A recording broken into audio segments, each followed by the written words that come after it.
Although our Christmas Eve game was more stressful than a holiday game should be, a win is a win.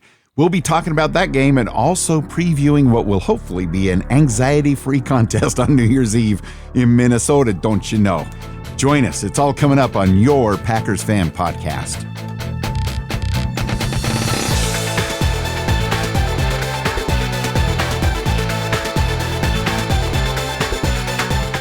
It was a little too close for comfort, but as Wayne likes to say, a win is a win is a win. I guess we can call it an early Christmas gift for fellow Packers fans. Hope you all had a fantastic Christmas, PFP community. It's good to have Wayne back with me this week after a much-needed break. Great to see you, brother. Thank you very much, Scott, and glad to be back with you. Very special thanks to David Newman for filling in for me last week. Did a great job. Me? Yeah, I am Wayne Henderson, and much like our rookie tight end Tucker Kraft, I'm hurtling, I tell you, towards the leap year that's coming our way.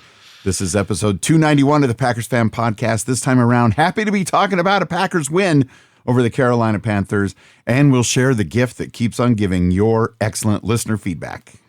Later, we'll preview next Sunday night's Packers at Vikings matchup, and I'll have keys to a Packers victory as well.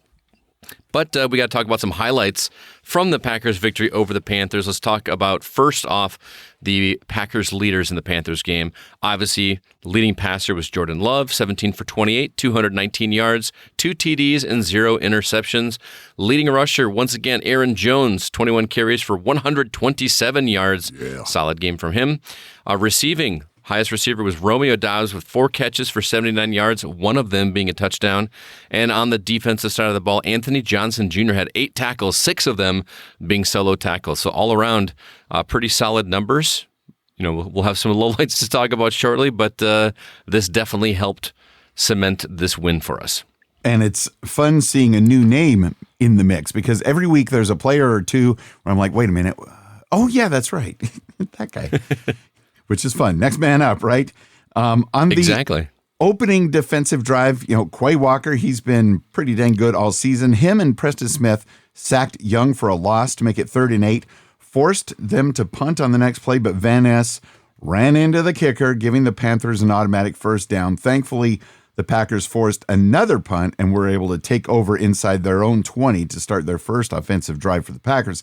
And yes, he did touch the kicker, but I wouldn't necessarily call that roughing the kicker, but whatever, we won. That's one of those rules / penalties that I just don't understand what is and what isn't.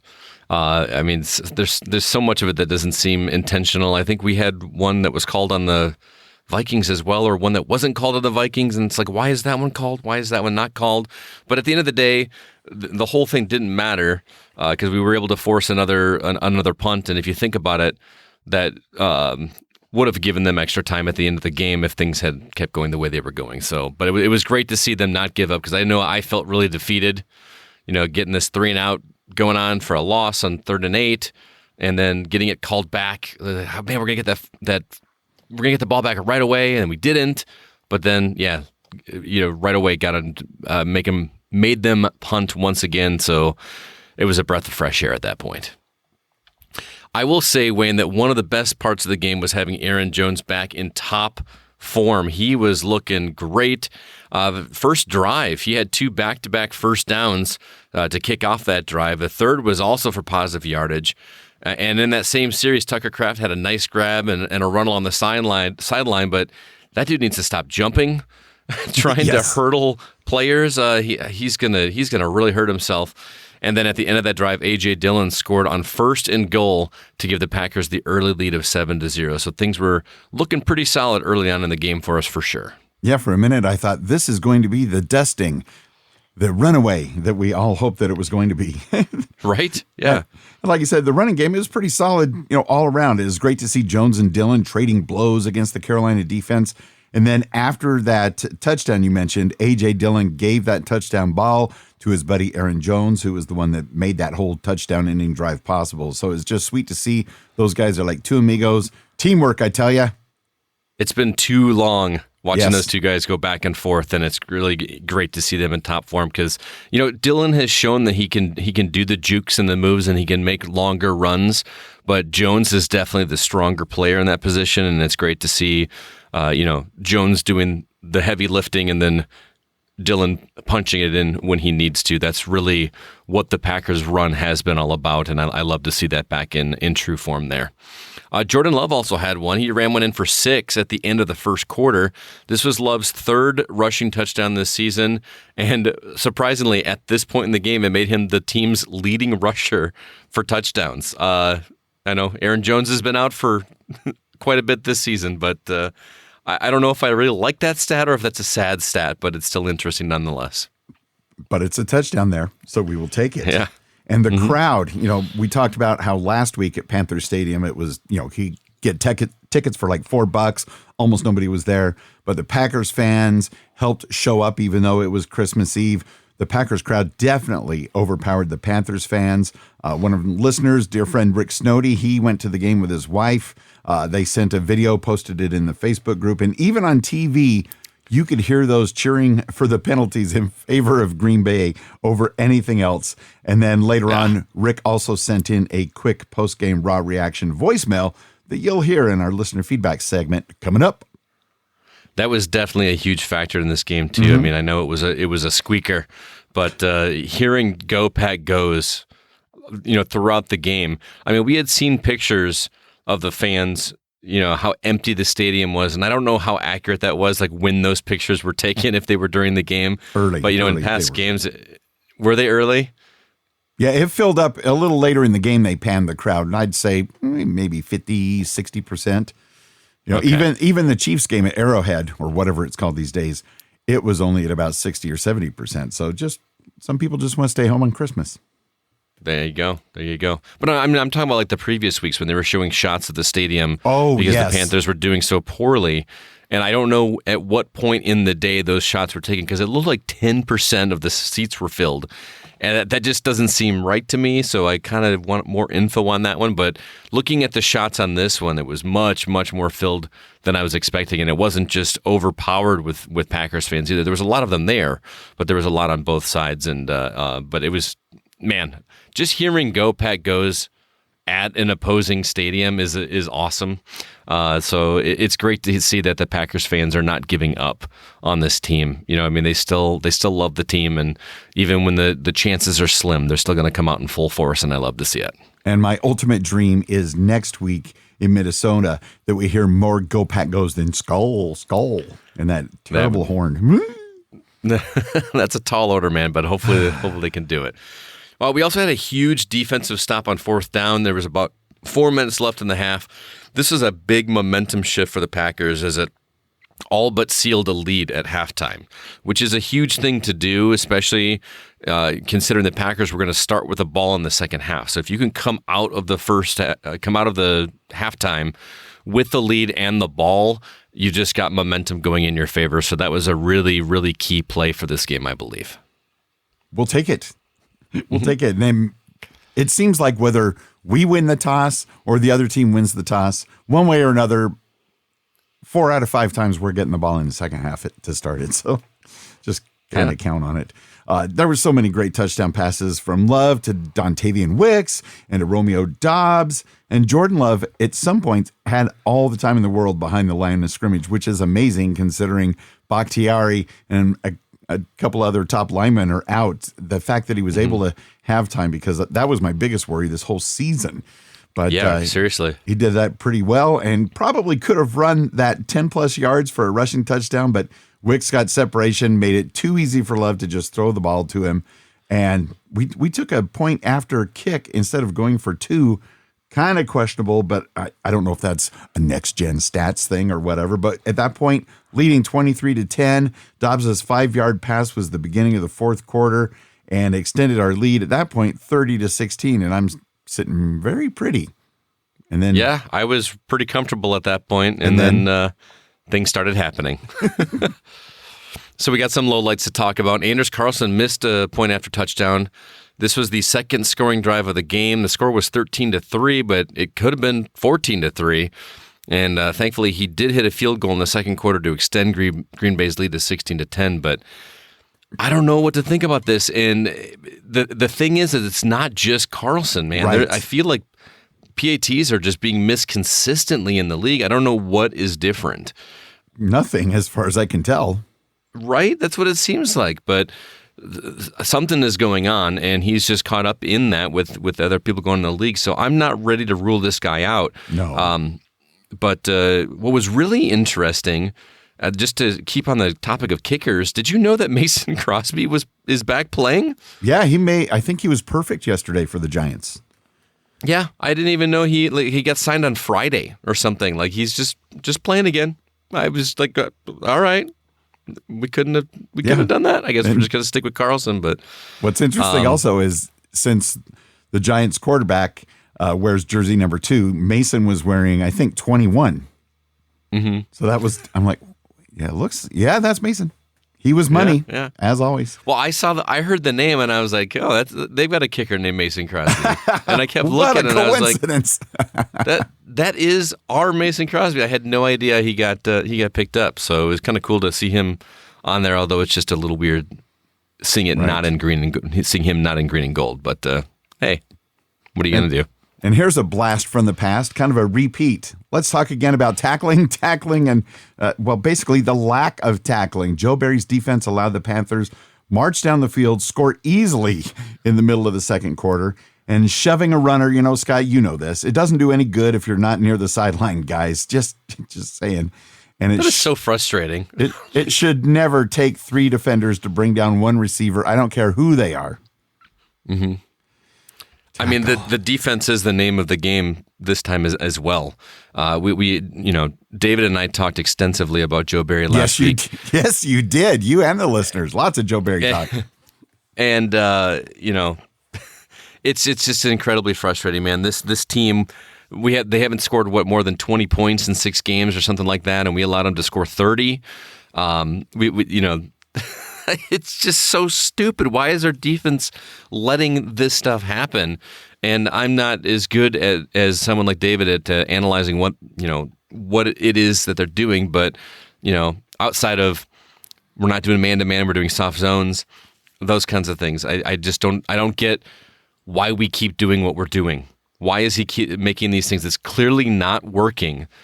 Do his and LaFleur's kids play Little League together or something? Is that why he's still allowed to do what he's doing? Does he need to start making the defensive calls like he's doing with the offense?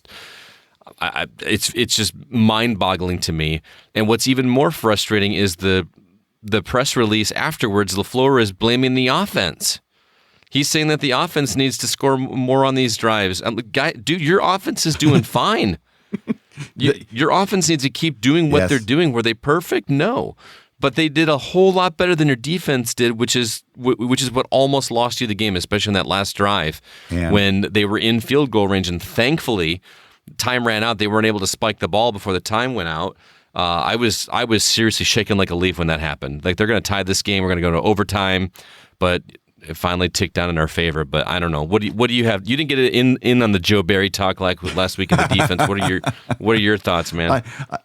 Well, first, I want to say that regarding the offense needing to score more points than the defense or whatever, kind of a little teaser to the poll question coming up in just a minute.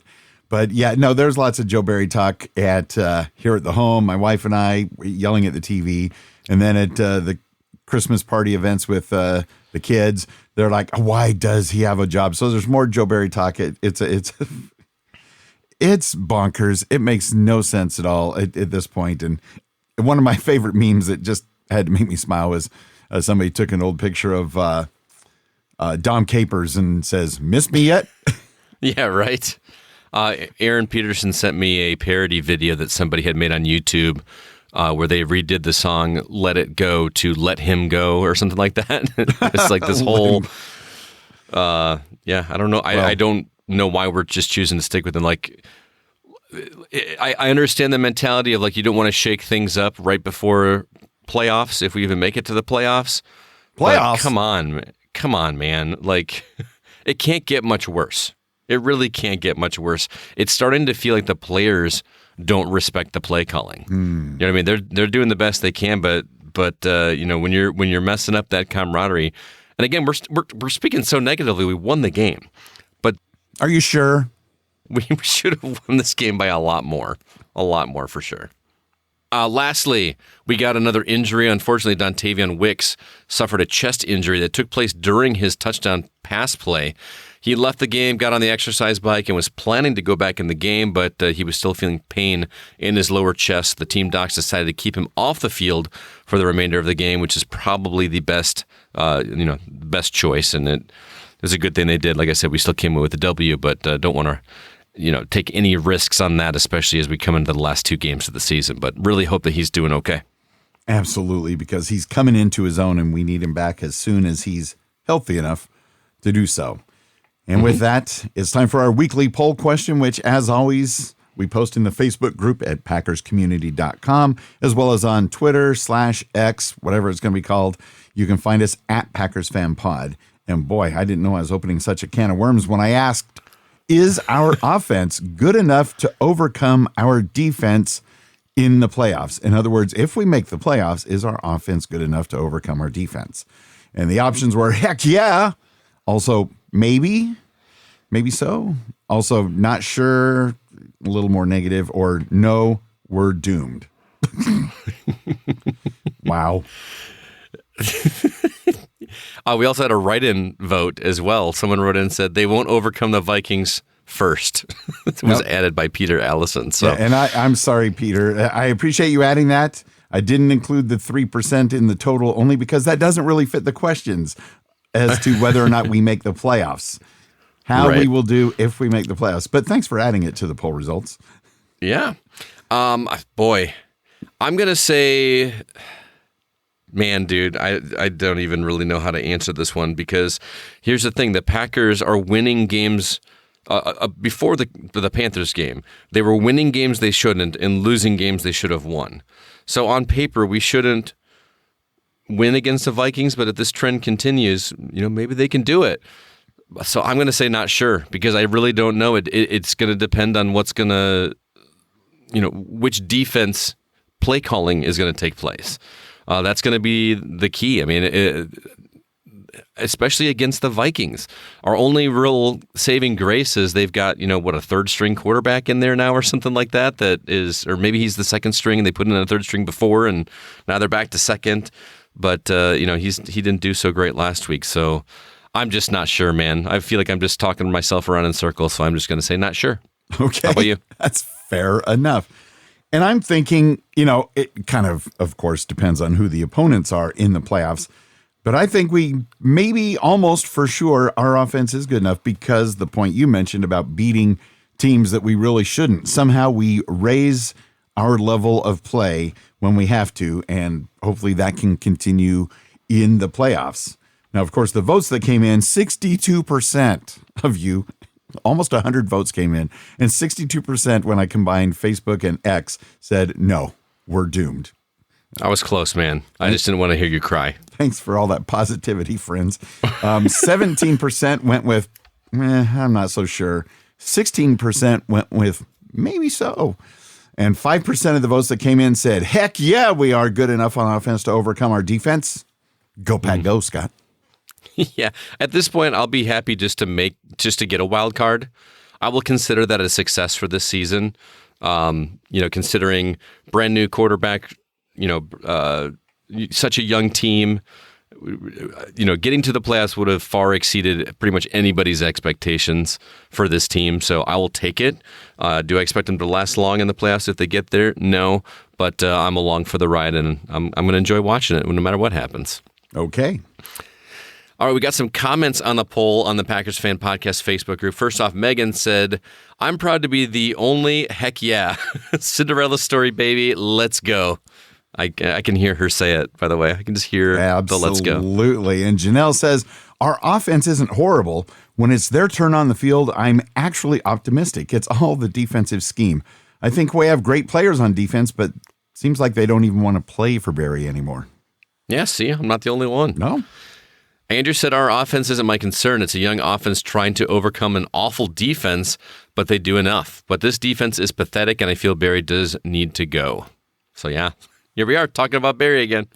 And Sir Troy Heinrich says, fire Joe Barry into the sun. Last week I was like, let it play out. But 60 yards in 13 seconds and a game-tying touchdown before that is just too much to ignore. Yeah. Agreed. I think the fire's getting toasty there. And, maybe, if Joe Barry gets fired, like they don't want to fire him on Christmas, but today's the day after Christmas. If they fire him today, it could be just enough to fire up the team, get them all motivated. We saw what happened at the Raiders.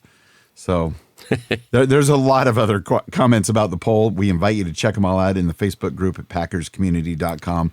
Also, a ton of other excellent conversations unrelated to the poll question, all happening over there as well. Again, that's packerscommunity.com.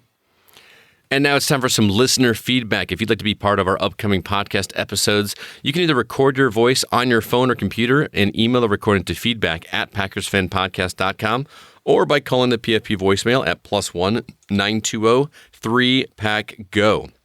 We understand with this being yet another late game, you'll need a little more time to get your feedback in, although sending in your audio thoughts immediately following the game is the best way to go. If that's not possible, please get them sent to us by 9 a.m. Eastern. It really does help us out to get them into the show. Yeah, since the day after the game is New Year's Day, and Scott and I have no idea what our New Year's looks like. Are we going to record on New Year's Day? We don't know. We'll sort it out, but get your voicemails in. Is Wayne going to be hungover? We don't know what's going to happen.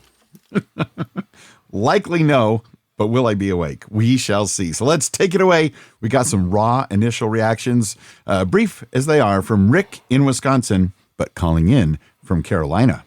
Hey, Wayne and Scott. This is Rick from Wisconsin calling. The game just got over, and as it came down the steps, there was a lot of noisy Go Pack Joe people. It was a great day for my wife, getting to see the Packers win in person. And Joe Barry did a good job of making Carolina look like they had an offense. So it was a little exciting for us Carolina fans, but I really expected the Packers to win. I don't know how much help they need or what they'll get trying to get in the playoffs, but I guess I'll root for them from now on, at least for the rest of this season, because Carolina has no chance. Thanks. Thanks so much, Rick. Appreciate the call. I am very happy for your wife for the win. Sorry, not sorry about your loss, but thanks for cheering them on from this point on. I do appreciate it. I don't have any ill will towards Panthers or Panthers fans, and hopefully get a little bit better showing next season, man. And like Rick said, Joe Barry did a great job making Carolina look fantastic. Yeah. Well, somebody had to do it this particular week. Go, go, go, go, go, go, go, Pack. Go. That is the most disappointing win I've ever seen in my entire Packer fandom career. To allow Bryce Young to have a career high, to allow Baker Mayfield to achieve NFC Player of the Week last week, and then to make Tommy Cutlets 3 weeks ago with the Giants to do what he did. This is an absolute pathetic display of defense. And I'm hoping that maybe the defensive players are just cashing it in so that they get rid of Joe Barry, because he should have been gone, I don't know, maybe 8 weeks ago? Maybe last season? Maybe the season before? He should, honestly, in my opinion, he should have never been hired. How you're going to hire somebody to come in as the defensive coordinator who was a part of an 0-16 team? It's beyond my comprehension as a human being. But that's enough of the negative. Let's look at the offense. We've only scored 30 points 2, maybe 3 times this entire season, if my memory's working correctly. Love is looking like the franchise quarterback that we need, and the Lions and the Bears and the Vikings, they should be scared because we're coming for them. This may not be our season, but the future is so bright. Looking at what we're seeing with how Jordan Love is appearing to be unflappable. This game was not going well defensively, and he just came in there and just slinging passes left and right. He did great. God, completing passes, touchdowns. More than likely, he's going to get over 4,000 yards this season. He's going to have he could eclipse 30 touchdowns and under 15 interceptions. I'm just spitballing right here because I don't have anything in front of me. But I'm loving what I'm seeing out of 10, and it's the future is bright. As long as we get somebody in the DC position that can actually actually call a good game, because Joe Barry is, to keep it PG, he's a piece of excrement. He has no business being on the NFL field anywhere. And that's all I got to say about that. And now I will give you my signature. Go, Pack, go! Ho, ho, ho, go, Pack, go. Dan Dyler, thanks for the message. Going to hear a little song from him in a little bit. But first, starting off with the negatives and then going to the positives, kind of the flip-flop of how we recap the game. That Go, Pack, go was for the most disappointing win ever.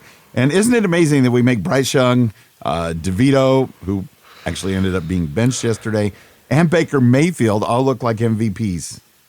Yeah, that's the saddest thing, is these are not quarterbacks that should be getting 100-plus passer ratings this late in the season, and it's just insane. It's beyond frustrating. Like the Green Bay defense has never been like cream of the crop, in my opinion, but I'm not used to just this level of negligence. Negligence. Yeah. Call your attorney. And it doesn't even feel like it's players' issues. You know, if they're following their instructions and doing what their coordinator tells them to do, they can't cover this stuff. I just don't like, they need a mutiny or something. It's ridiculous. One would assume that they are instructed to line up that far off the ball when that happens. And, there's 2 regular season games left. We absolutely better not make those 2 quarterbacks look good. Whoever the Bears and the Vikings are going to trot out there to face us. But good point. Love does seem unflappable. I like that word, Dan, so I'm going to use it here. And the Lions, Vikings, and Bears should be worried for the future, because they could be wringing their hands going, oh, great, really? Really, Green Bay, 3 MVP, Hall of Fame quarterbacks in a row, possibly? Really? Can we not just, wow, you let the Lions win the division one time in 30 years, and then it's going to go back to normal next year. Right. Yeah. I mean, that's the thing, is they scored over 30 points. Yeah, nice. And yet LaFleur is still blaming the offense for this. Like, why can't you just admit what the real problem is? Everybody is talking about it. I can't imagine that the coaching staff doesn't listen to anything on social media or talk radio or anything about the Packers. They've got to be listening. And it just almost feels like they're being stubborn at this point and fighting against it just because they don't like the negative talk about themselves. And that's just not good coaching. Sure, we're all armchair quarterbacks. I totally get it. I couldn't do the job, but you can, and you can do it better, and you should be doing it better. I'm saying. I'm more of an armchair punter. The quarterback thing, it's too difficult. But it is strange that Matt LaFleur is doing that, and we really appreciate Matt LaFleur, especially for those 3 years when we were 13-3, 13-3, 13-4, and all that great stuff, great memories. I don't know what has happened, but the way he's covering for the defense, I am actually wondering if anybody's going to be back. Maybe make Bisaccia the head coach. Who knows? But don't throw the offense under the bus. Sure, they're not perfect, but players that are actually doing their good things, you're going to throw them under the bus. Exactly. I don't understand what kind of reverse psychology is happening here. Now, back to the listener voicemails. A win is a win is a win, baby. I have not too much to say. It was a little bit stressful at the end of the game. I'm not going to lie. I mean, a 2-12 team with 30 points, I don't love it, but we won the game and we kept our playoff hopes alive. I have to give some shout outs, of course, to Aaron Jones. He played amazing. And he ran the ball, over 100 yards. I thought A.J. Dillon complimented him very well. I think Jordan Love, I really have a lot of faith in him. And I know there's a lot of haters, but, I'm going to stand by him. And I really do.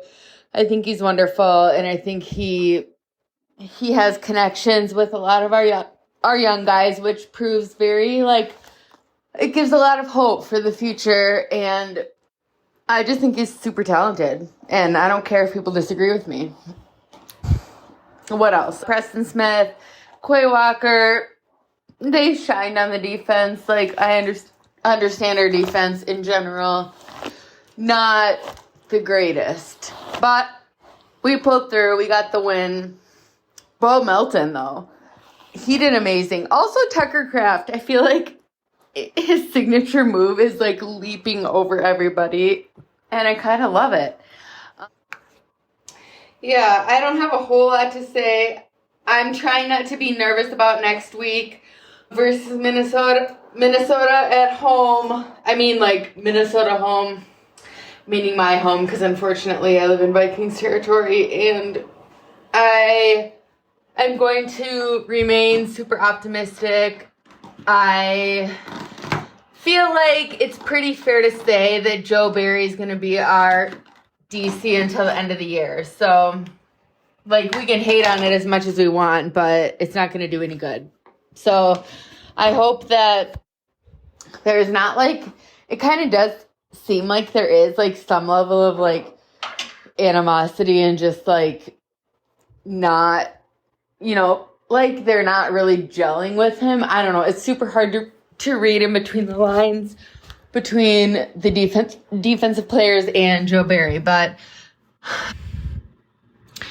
I guess that's just one aspect of the game. So considering, in the past, we've, 100% relied on defense to save us. And now I really do believe that we have an offense that can carry us through. I also believe that, the defense, the talent is there. I really think it is. And maybe they just need a better leader. Not Joe Barry. But, yeah, let's see. I'm just glad that we pulled it off in the end. It obviously got a little bit stressful at the end of the game. And it is, I guess, slightly embarrassing that it was a 2-12 team who was, scoring 30 points on us. So, hopefully Matt can pay attention to that. If not this season, then in the off season. But I don't know. We won the game. The Vikings lost. I don't really know what else to say. But I have to call because I love the Packers. I love the podcast. I bleed green and gold every single day. All day, every day. Green and gold until I'm dead and cold, baby. Let's go!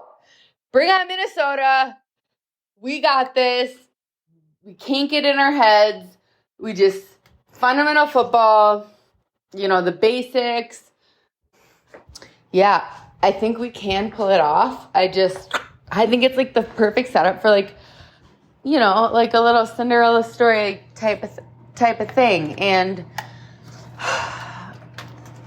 trying not to get down on, I'm trying to stay positive, and it's challenging sometimes when there are people that are maybe to a degree slightly more realistic than me, but realistic and pessimistic. And either way, I love this team, and I really hope that we can band together and do what it takes and just shock the world. And if not, we have a young team that's actually completely full of talent. So it gives me great pride and great hope for the future. Green and gold till I'm dead and cold, baby. Let's go! Thank you, Megan, so much for the call. Do appreciate it as always. I love the optimism. I love the faith. I was actually having the very same conversation with my wife yesterday about, like, wouldn't it just be an awesome story? Like, nobody thought they'd make it. Could it happen? I could just see, like, the film that is made on this season for the Packers. If they could just, rally, get things fixed on the defensive side and just come out. I mean, it would be just so much fun. It would be such a memorable season to be like, and then Megan could be one of those that is like, I told you guys. Yeah. I told you. That'd be awesome. So I'm with you, Megan. I would love to see it happen. I'm not quite as optimistic, but I have been having those thoughts as well. Wouldn't it be great if something happened here? But we'll have to see what happens there. I know you're already thinking. You've been thinking Yes. that way since day one. Absolutely. I would love it. And if people think Packers fans are insufferable now because we have 13 NFL titles more than any other team, just wait. Yeah, absolutely. Yeah, and she makes a really good point about letting a 2-12 team score 30 points on us, which, we're kind of beating a dead horse here, but that is the ridiculousness of what happened yesterday, as of this, or not yesterday, but the day before. That's ridiculous. We should not be letting them score 30 points when they've won 2 games all season. It is just atrocious and mind-boggling that we let that happen. I know that it was Almost lost the Christmas game. Eve, but, come on, it's football. Yeah, and exactly. Bo Melton, yeah, he did a great job. He sure came out of nowhere. Yeah, totally. And, we won. The Vikings lost, so that helped us out a little bit. I don't understand how we are ahead of the Vikings in the standings right now. We are holding second place right now, both of us with a 7-8 record. I don't think we are. But I we mean, all know that since the Packers are going to beat the Vikings this coming New Year's Eve, they already have us in that spot. But interesting point. Yeah, we won. The Vikings lost. I think everybody in our division won, except the Vikings. The Bears won? I think. I don't. I still haven't been paying attention to the Bears since it hasn't been really a thing of contention. So that's my bad. But But Megan brings up fundamental football. I've heard that somewhere. that's my favorite phrase, man. I love it. And yeah, if we could play some fundamental football on defense, we'd be winning a lot more games. But with that, you know how a lot of people think the 12 days of Christmas is leading up to Christmas, but most people believe that it actually starts on Christmas and moves forward. And in honor of that, and in honor of the Green Bay Packers, Dan Dialer has a festive thing to have us kind of pay attention to because, well, actually, it's pretty funny. And it's a Packers Christmas, 12 days style. On the first day of Christmas, the Packers gave to me a Vince Lombardi trophy. On the second day of Christmas, the Packers gave to me 2 points from a safety and a Vince Lombardi trophy. On the third day of Christmas, the Packers gave to me 3 down linemen, 2 points from a safety, and a Vince Lombardi trophy. On the fourth day of Christmas, the Packers gave to me 4 stadium tours, 3 down linemen, 2 points from a safety, and a Vince Lombardi trophy. Listen up. On the fifth day of Christmas, the Packers gave to me 5 Super Bowl trophies, 4 stadium tours, 3 down linemen, 2 points from a safety, and the firing of Joe Barry.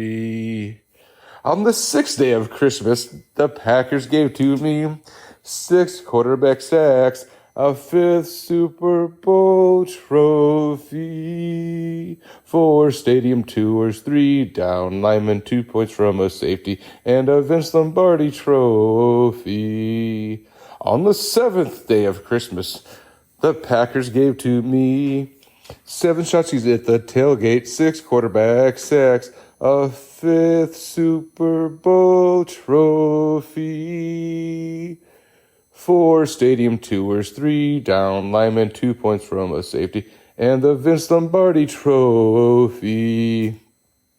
On the 8th day of Christmas, the Packers gave to me 8 yellow cheeseheads, 7 shot seats at the tailgate, 6 quarterback sacks, a 5th Super Bowl trophy, 4 stadium tours, 3 down linemen, 2 points from a safety, and the firing of Joe Barry. Had to put that in there again. On the 9th day of Christmas, the Packers gave to me 9 wins in the playoffs, 8 yellow cheeseheads, 7 shotsies at the tailgate, 6 quarterback sacks, a 5th Super Bowl trophy, 4 stadium tours, 3 down linemen, 2 points from a safety, and a Vince Lombardi trophy. On the 10th day of Christmas, I like this one, the Packers gave to me 10 covers, butter burgers, 9 wins in the playoffs, 8 yellow cheeseheads, 7 shots at the tailgate, 6 quarterback sacks, and a 5th Super Bowl trophy, 4 stadium tours, 3 down linemen, 2 points from a safety, and the firing of Joe Barry. Please, please, please. On the 11th day of Christmas, the Packers gave to me 11 men on defense, which is a little suspect, 10 Culver's butter burgers, 9 wins in the playoffs, 8 yellow cheese heads, 7 shotsies at the tailgate, 6 quarterback sacks, a 5th Super Bowl trophy, 4 stadium tours, 3 down linemen, 2 points from a safety, and a Vince Lombardi trophy. Let's close it out. On the 12th day of Christmas, the Packers gave to me 12 spotted cows, 11 men on defense, which is a little suspect, 10 Culver's butter burgers, 9 wins in the playoffs, 8 yellow cheeseheads, 7 shotsies at the tailgate, 6 quarterback sacks, a 5th Super Bowl trophy, 4 stadium tours, 3 down linemen, 2 points from a safety, and a Vince Lombardi trophy, and firing of Joe Barry. I'm out. And thank you so much, Dan. I think, was it 9 wins and the playoffs? I thought he said 9 playoff wins. I was like, how do you have 9 playoff wins? 9 wins and the playoffs? Is that what he was saying? 9 playoffs or 9 wins and the playoffs. Okay, I misunderstood that. But that's, okay. After having 10 Culver's Butterburgers. And so I think it was shot skis at the tailgate. And of course, well, you're from California, so you don't know what a shot ski is. No. But a shot ski is a little like skiing ski, like a ski. And okay. And there's shot glasses attached to it, like all the way down the row. Oh boy. And you fill it with alcohol, and then you and whoever else with you all takes a shot at the same time by picking up the ski, and you all drink out of your individual shot glass on the ski. And to think all these years I just putting the skis on my feet and going downhill trying to avoid trees. We got to get you to Lambeau more often, man. Yes, can we make that a goal next year? Let's start a GoFundMe for Wayne or something to fly him out to. We don't need the GoFundMe. A Packers game. Yeah, I need to get to Lambeau next year with or without the shot skis, but in a cold game, not too cold. No, we got to get you to. You need to experience it, man. No, I already kind of experienced it. I think early November, daytime on a bright sunny day would be best. No, man, we got to layer you up and fill you full of Rumple Mints or something to keep you warm. Happy holidays. Dan, thank you for sending that in. Please post the lyrics to that in the Facebook group as well. Oh, good stuff. We've also got an email from Jared Machini-Kerr who writes, missed most of the game minus the last few minutes, but after watching highlights and looking at stats, this was a very interesting mix of being awesome because the Pack won, while at the same time still adding on to the mountain of evidence in support of firing Joe Barry. Once again, some scrub quarterback had a career day against the Packers, and Joe Barry got bailed out by the clock hitting 0. But hey, Vikings lost, which helps the playoff chances. Packers need to win these last 2 games while the Falcons need to lose another game, and either Seahawks or the Rams need to lose one more as well. The fact that we're talking about playoff chances with this team, with as young and injured as it is a damned great place to be at. Go Pack Go, Merry Christmas, and Happy New Year, Jared. P.S. I'm going to go ahead and say it. Jordan Love is our guy. I believe in Jordan Love. I'm with you, man. That's a beautiful email, Jared. It is. Yeah. Thank you so much. I love like his little like breakdown of what has to happen for the playoffs. I don't know if you've ever seen the movie Basketball, but there's a scene in that movie where they like say what has to happen for the Bears to be able to make it to the playoffs, and it's like this complicated red string theory thing. That's what I pictured when I read his email about who has to lose and all that. It's crazy. I've been meaning to try to track that information down, so it's good to have it there. I'm going to highlight this and save it for future. Obviously, win the next 2 games. Falcons need to lose one, and either the Seahawks or Rams need to lose one more as well. And easy peasy, lemon squeezy. Here we are coming to the playoffs. Hey, Wayne and Scott, this is CCR, Green Bay, Wisconsin. What a crazy game we had against the Panthers. Although we did win, we had a major loss with the injury of Wicks, with that chest injury that he got. We got to be better with our defense. We allowed a lot of yards to the Panthers, and we have to fix this. Hopefully, Joe Barry will be let go. We are tired of losing because of our defense. I'm glad the Packers gave me a belated birthday win, though. Go Pack Go, bleed green and gold, till dead and cold, Caleb Cathy and Roy Fisher, and happy birthday, Caleb. And we got the win in the nick of time. Just barely. Your calls, emails, comments, and support are all pivotal to the Packers Fan Podcast, so thank you very much. Remember, to be a part of the Packers Fan Podcast Facebook community and be part of the conversations, head over to packerscommunity.com. Check all the action out and join in, especially for our live game chat section. It's always a lot of fun on game day. Absolutely. And this coming Sunday night on New Year's Eve, to heck with New Year's Eve parties. Get in the live chat on the Facebook thing, watch the game. You'll be better for it. It's a beautiful thing. So, our 7-8 Green Bay Packers are heading to Minnesota on New Year's Eve to face the 7-8 Purple Ones. Again, Sunday, December 31st at 7:20 p.m. Central Time, which is, I think, 1:20 a.m. In Europe. So, I'm sorry, guys. The Packers lead the series against the Vikes 65-58 and 3 ties. And, of course, we are not only seeking revenge from that 24-10 loss back in October, but this is a huge game for our playoff dreams. We first played the Vikings in 1961. In fact, we played them 2 weeks in a row in 1961, October 22nd in Minnesota, and then on the 29th in Green Bay. And obviously, we won both of those games. The Purple Ones didn't ever get a chance to be victorious against us until 1964. And overall, Lombardi's Packers beat the Vikings in 9 of the first 10 matchups between these two teams. Scott, can I get a Go Pack Go? Go Pack Go indeed. So many historic players from both franchises over the years. Even recent meetings had huge stars. Brett Favre, Antonio Freeman, Adrian Peterson, Randy Moss. Oh, and then Brett Favre on the Vikings and Aaron Rodgers as well. Do you have any special memories of these two teams fighting it out? I mean, my ones are ones that I've always talked about in the past. One of the few Vikings games I went to was at County Stadium. It was one of the only time I've ever seen a football game at County Stadium, which was my favorite stadium as a kid. I used to go watch the Brewers play there, and then actually touring the stadium. Did wear my Packer stuff underneath.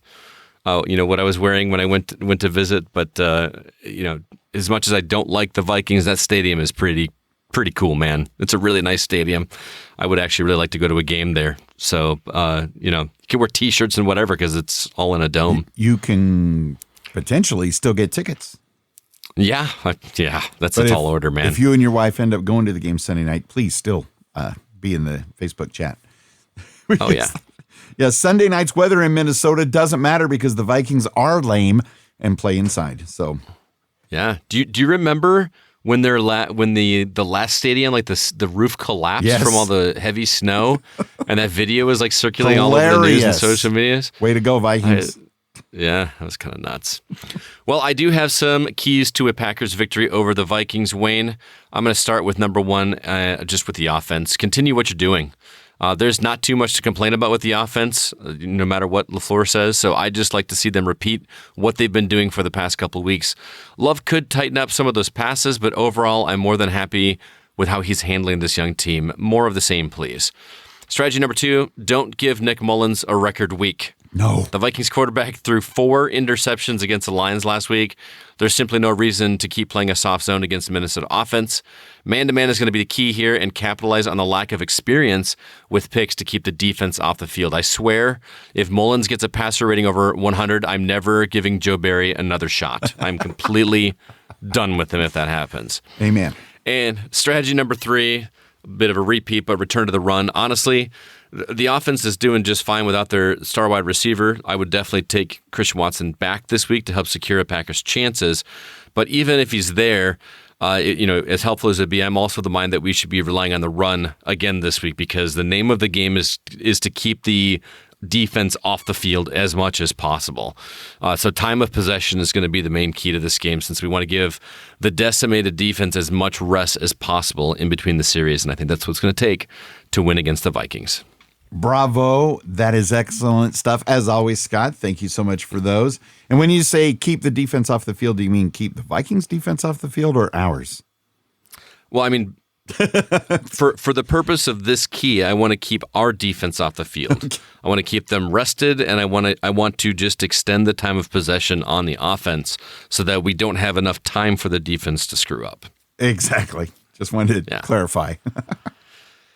Well, moving on to our 2023 season wager of fun. Last week, David was our special guest, and he had predicted Green Bay winning 31-17. That was a differential of 15 for him because the score ended up being 33-30. My prediction was Green Bay 21, Carolina 20 for a differential of 22. And Wayne, you predicted Green Bay 18, Carolina 17, which was a differential of 28. Well, what the hell was I thinking? Yeah. So that's how we did. Let's see how the listeners did. Josh Steimus said Green Bay 35-12. Jay Walter said Green Bay 24, Carolina 12. Rick Snowdy said Green Bay 20, Carolina 6. Brett Connor, Green Bay 24, Carolina 10. And Dan Dowler, Green Bay 31, Carolina 10. It looks like David comes up ahead. Ooh. So he now has 4 wins for the listeners. So he's got the lead right now in first place, but it still is lots of potential because there's a 2-way tie for second place between Dan Deiler and Jay Walters. They each have 3 wins. And Wayne, as for you and me, I think I may have. I guess I can't say clinch because playoffs still could happen, but I've got 7, and you've got 3 this week. So I've got a 4 lead on you right now, man. So. Hope you're warming up those controllers. Wow. I did play a little bit of Madden to at least learn what some of the buttons do and some of the plays with the grandkids when they were visiting. And I've got a 9-year-old grandson, Caleb. He could be the offensive play caller for the Packers. He's like, oh, yeah, and look, see this play here? We did this offense in flag football this year. And he's 9. He's got this thing down. He's got it down. Nice, dude. Nice. So are we including playoffs? I would assume so. Yeah, it just goes until the season's over, right? Okay. I don't remember in years past how we did it. That was my assumption. And I'm assuming the Packers will make the playoffs. So okay, but it's gonna take a quick turnaround. Otherwise, this is not looking good. I also forgot third place from the listeners was Brett Connor. He also has 1 win as well. So, technically anything could happen. So he's still in the running as well. Go, Brett! You've got this. So we're moving on to this week's predictions. Wayne, I've got a little bit of a lead on you, so I've got some wiggle room so I can actually pick with my head instead of picking with my heart. So unfortunately, I am going to pick the Minnesota Vikings winning this week. And even though it doesn't matter with score, because I know what you're going to do, I still think that Minnesota is going to come out ahead 27-17. This has got to be some sort of typo. No, man. They beat us at Lambeau. We're going to their home. The only thing we've got really going for us is that their quarterback is not great. But our defense isn't great and has made other quarterbacks look great. So I'm kind of expecting that same thing to happen. Yeah. I mean, that's just how I think it's going to go, man. Okay. Well, we have gained a lot of experience on the field since that loss in October. We are going to win this game, Scott. 21-17. I wish I could say we'd win 41-17, but let's go with 21-17 and not sound ridiculous. All right. Our listeners, here's what we got so far. Jay Walter says Green Bay 22, Minnesota 21. David Newman's with me. He thinks Minnesota's going to win 27-20. Actually, Brett Connor agrees with the exact same score, so that could be interesting for for the implications here. And last one we got so far is Garrett Stritzel, who says that Green Bay is going to win 20 and win with 20 points over Minnesota's 17. Oh, okay. Almost the same as my guess. So here we go, Packers. We got this. The NFC North, because of all the shakeup this week, the Lions, they won the division for the first time in 30 years. Some of you listeners were not alive when that last happened. And that's kind of crazy to think about. They are now 11-4. Packers are 7-8. Vikings are 7-8. The Bears somehow are starting to turn things around. We got to make that stop on the last game of the year, which they haven't even yet decided which day or time it's going to be played at. So if you have tickets, just keep your weekend open. They are That's nuts. 6-9. Oh man, some of the other things that jumped out, at least to me in the NFL this weekend. Although it's fun to see all the NFC and AFC playoff pictures, finally starting to come into focus, it, like you alluded to earlier, it's a bit concerning that so many kickers are missing field goals and extra points. I don't know what's in the football this year. Why is this happening? And at least this weekend, they were almost wide left. Let's kick the other direction a little bit more. But at the same time, you would not believe how much it warmed my heart to see the 49ers get absolutely dominated, as predicted, by the Baltimore Ravens. And it was in Frisco. The final score didn't even tell the story. It made it look like the game was relatively close, but no. Lamar Jackson and the Ravens had their way with the Niners all night. And sorry, Brock Purdy, I think your MVP bid is out the window or down the toilet or whatever happens to those. Who do you think is going to get MVP this year? I genuinely don't know. I don't think there's like a massive standout because the star players have had not great games. All right, True. there's Patrick Mahomes has not had a good string of weeks. No. He's been looking a little bit off. I don't know. Because the Packers broke the Chiefs. They're broken now. Did they? Yeah. I think probably either Lamar Jackson or, I hate to say it, the voters seem to just be in love with the 49ers and may go with Christian McCaffrey. Yeah, it's hard to argue with that. All right, well, moving on, I want to talk to you guys real quick about my other podcast, The Gaming Outsider. We normally release a new episode every week, but we took this past week off for the holiday. Our normal recording day was on Christmas Eve, and I wasn't going to ask my team to do that. So, but next week we're going to be doing our annual New Year's episode, and what we like to do there is make new resolutions for 2024, and then check in to see how we stacked up with last year's resolution. So you can hear my show at the same places you hear this one, and also you can find our website at thegamingoutsider.com, and I'd love it if you checked it out, please. I would like to hear how the resolutions went from last year and what you have in store for this coming year. So again, that's at thegamingoutsider.com.